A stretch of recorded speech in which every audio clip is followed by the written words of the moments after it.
ସ୍ତ୍ରୀ କଥା ମନେ ପକେଇଦେଲ ଯେ ପ୍ରଥମେ କିଡନୀ ଅପରେସନ ହେଲା ନା ମୋ ସ୍ତ୍ରୀଟି ଆଜିକୁ 3 ମାସ ତଳେ ଅର୍ଶ ରୋଗରେ ପୀଡ଼ିତ ହୋଇ ମରିଯାଇଛି।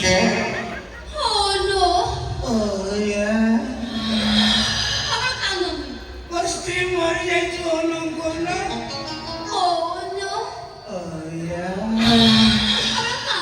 ମୋ ସ୍ତ୍ରୀ ମଲା ପାଖରୁ ମୁଁ ଟିକେ ପଡ଼ିକି କୋଉଠି କାନ୍ଦି ନାହିଁ ନା ତଳେ ପଡ଼ିବିନି, ମୁଁ ତମ ସ୍କନ୍ଧରେ ପଡ଼ିକି କାନ୍ଦିବି। ମୋ ସ୍ତ୍ରୀ ମରିଯାଇଛି ରେ। अभी मजा आएगा ना भिड़ो।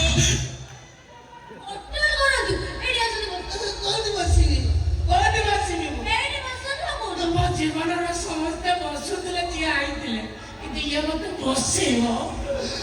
ମୋର କି ଭାଗ୍ୟ।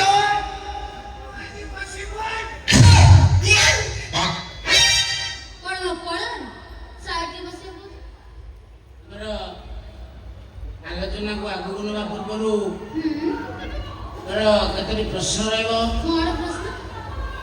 ଆଶା ରଖିବି ସେ ପ୍ରଶ୍ନର ଉତ୍ତର ଆପଣ ଅଳ୍ପ ଶବ୍ଦ ଭିତରେ ଦେବେ ବୋଲି। ଏତେ ଆପଣଙ୍କର ପ୍ରଶ୍ନ ହଉଛି, ଯଦି କ୍ଷୀରରେ ବାଳ ପଡ଼ିଥାଏ ଆମେ କ'ଣ କରିବା ଉଚିତ? କ'ଣ କରିବା ମାନେ କ୍ଷୀରର ବାଳଟାକୁ ବାହାର କରିଦେବା, କ୍ଷୀରଟାକୁ ଚଞ୍ଚ କରି ପିଇଦେବା।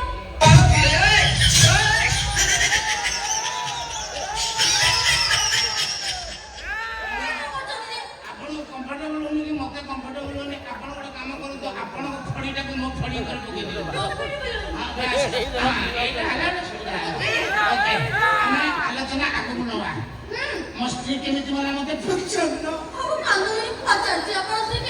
ଆମେ ଢେର ସବୁ ବସି କଥାବାର୍ତ୍ତା ହେବା। ମୋ ସ୍ତ୍ରୀ ବିଷୟରେ ପଚାର ମତେ ପଚାର। ମୋ ସ୍ତ୍ରୀ କେମିତି ମଲା ପଚାର। ମୋ ସ୍ତ୍ରୀ ଧୀରେ ଧୀରେ ମୋର ହାତ ଭଲ ଲାଗୁଛି ମତେ କହିବାକୁ।